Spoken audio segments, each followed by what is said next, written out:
In the last form, you filled in some information about the red water level. Let's do the green one now. 2 forms ago, you provided this answer, R2. So have that one ready while we consider the green water level under the conditions of hypothesis 2. Once again, hypothesis 2 says all risers on a single water level are the same distance from the center of the sphere.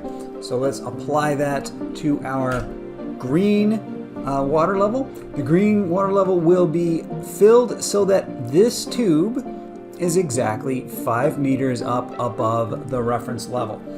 So going back to your previous answer for R2 and given again this radius for the reference distance, what are these 4 distances? Distance S is this point, distance from O, and then T is this point, distance from O.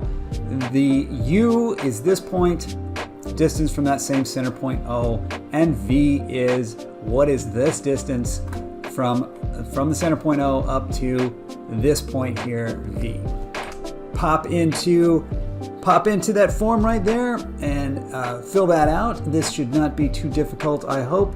Remembering that the hypothesis we're working with, not accepting it, we are just working under the conditions that if this were real, the results we expect are that all 4 risers on this same water level must have the same distance from the shared center point, which is O. So 4 questions there. Answer that one and then meet me in the final video right there.